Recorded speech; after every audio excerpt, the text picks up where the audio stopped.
menurut Ibu selaku kepala sekolah, masih adakah guru di Indonesia yang masih pembelajarannya masih mengacu pada KTSP dalam proses pembelajaran saat ini?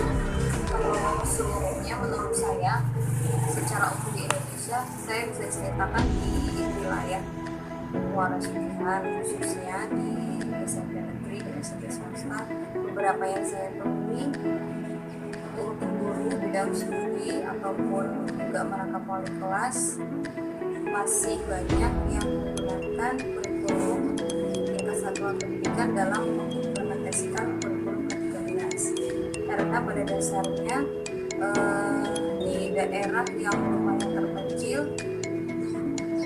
proses dalam bimbingan teknis persiapan kurikulum ke-13 belum seluruhnya merata, karena pada saat tahun 2018 baru ada panggilan kepada guru beberapa bidang studi yang dipanggil untuk melakukan kegiatan dengan kurikulum ke-13, sehingga dalam pelaksanaan pembelajaran di ruang kelas masih banyak sekali terdapat guru yang masih menggunakan sistem kerja dari KTSP. Menurut saya juga dalam implementasi KTSP sebenarnya mungkin sekitar 70% sudah masuk dalam kriteria K13. Hanya saja K13 itu untuk SDMI dia per tema, sedangkan SMP dan selanjutnya tidak melalui tema, tetapi hampir seperti itu. Dan menurut saya itu tidak masalah karena perlu step yang step by step untuk bisa 100% menjadi kurikulum K13 dalam proses belajar mengajar. Untuk yang kedua, menurut Ibu apakah hasil dari pembelajaran KTSP dulu bisa diimplementasikan ke kurikulum sekarang?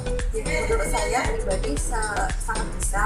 Kemudian beberapa guru, mungkin 80% sampai 90% guru menggunakan KTSP dalam pelaksanaan K13 dalam pengajaran. Hanya saja di K13 ada banyak pembaruan seperti penguatan pendidikan karakter, literasi, dan lain sebagainya yang sebenarnya dulunya sudah diimplementasikan di KTSP.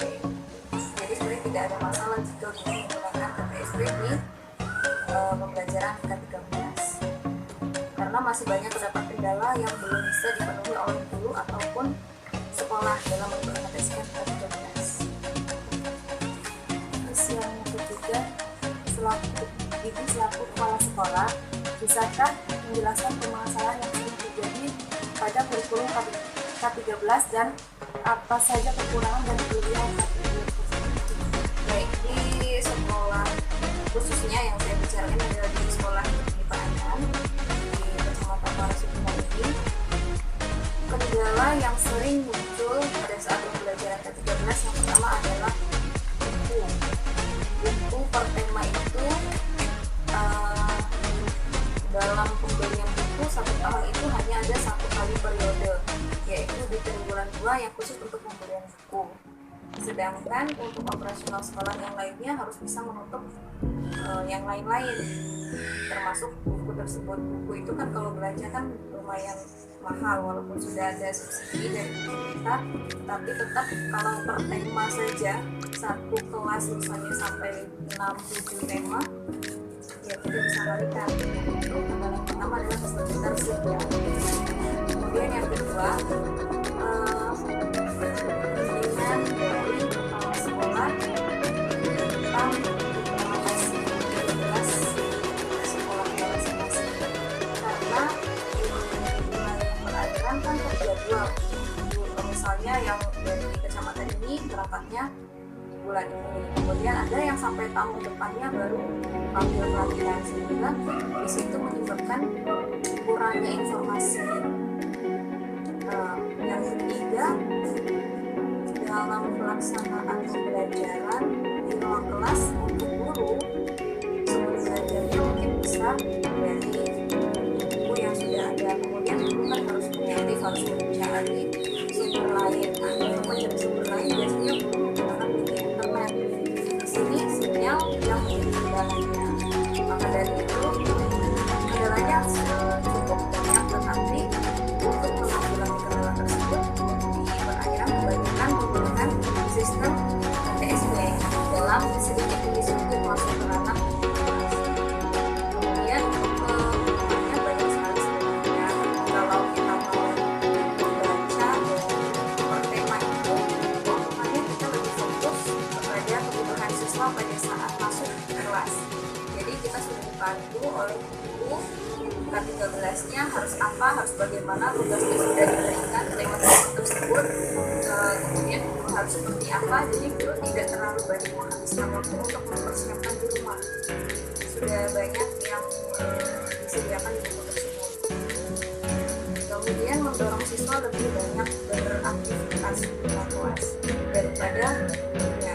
Kalau dulu itu adalah pusatnya di guru, sekarang guru hanya sebagai fasilitator saja dan mengatasi kasusnya yang jauh lebih aktif dari baik dari pemecahan masalah ataupun menyelesaikan masalah. Pertanyaan keempat, dalam pelaksanaan kurikulum 2013, setiap sekolah tentunya ada program yang bertujuan untuk mendukung PK, penguatan dan karakter. Nah, menurut itu cara membuat program yang tepat untuk diterapkan di sekolah Baik,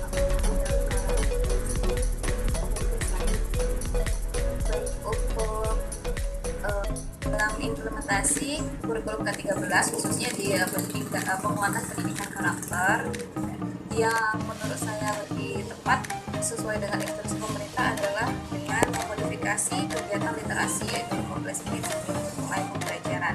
Di situ peran guru sangat diperlukan sekali, kreativitas dan inovasinya dalam memodifikasi kegiatan literasi. Misalnya dalam satu minggu kita ada 5 kali literasi, selain dari kegiatan pertama adalah senam pada yang kita lakukan.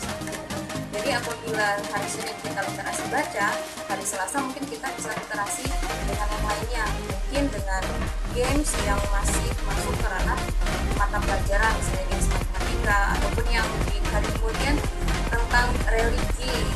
Jadi kita masukkan karakter siswa itu dalam kegiatan literasi. Pertanyaan kedua, apakah ada pelatihan atau bimbingan khusus dari pemerintah pusat dan pemerintah daerah terkait cara belajar maupun cara penilaian K13 seperti ranah penilaian yaitu afektif, kognitif, dan psikomotorik, atau isi rapot pada K13 yang sudah menggunakan rumus Excel? Ya, tahun 2018, tepatnya pada bulan Ramadan, itu guru-guru kami di wilayah perairan banyak yang mendapat panggilan untuk bimbingan teknis selama kurang lebih 7 hari, non-stop dari jam setengah 8 pagi sampai dengan jam setengah 5 sore. Jadi kegiatan itu betul-betul dikhususkan guru belajar dan mempelajari serta mempraktekkan bagaimana cara kita menggunakan kurikulum K13, baik dari proses awal pembuatan RPP sampai dengan kegiatan belajar, kemudian literasinya itu maksudnya seperti apa, dan di akhir kami juga waktu itu dites apa yang sudah kami dapatkan. Jadi ada pre-test, kemudian proses, kemudian post-test. Nah, setelah itu baru ada pengisian raport, bagaimana cara mengisi raport dari database-nya, kemudian dari permakulnya, dan seluruh nilai akhirnya itu kita sudah diajari semua itu pada tahun 2018. Jadi menurut saya dari pemerintah pusat instruksi ke pemerintah daerah dan sudah sampai, sudah dilaksanakan di beberapa sekolah di perairan. Pertanyaan keenam, menurut Ibu sebagai kepala sekolah, bagaimana kesiapan para guru dan sekolah untuk mengimplementasikan kurikulum yang baru atau media belajar berkembang pada era. Ya, untuk kesiapan guru sebenarnya sudah dari kurikulum KTSP saja sudah diwajibkan untuk membuat RPP yang berpage-page itu ya. Tetapi karena memang RPP yang beberapa lembar membutuhkan waktu yang lebih banyak daripada one page, sehingga menurut saya kesiapannya jauh lebih matang daripada harus membuat RPP yang beberapa lembar. lebih memudahkan guru, lebih menghemat waktu, dan bisa dibuat sesimpel mungkin, tetapi itulah yang akan kita ajarkan ke siswa pada hari itu. Misalnya 1 minggu sebelum pembelajaran kita sudah buat rencana, ini 1 lembar, besok baru dipakai. Kalau belum selesai 1 lembar berarti besoknya ada tindak lanjut. Ibu sebagai seorang kepala sekolah terlebih dan seperti apa yang akan dilakukan dalam pengimplementasian kurikulum Merdeka Belajar di dalam kelas. Baik, untuk khususnya wilayah sini, wilayah perairan, banyak sekali kendalanya. Pertama kendala buku, kemudian kendala sinyal dan sarana prasarana sekolah yang kurang memadai daripada yang di darat atau di wilayah kota, sehingga kita harus menyesuaikan kondisi guru, sekolah, dan juga daya dukung.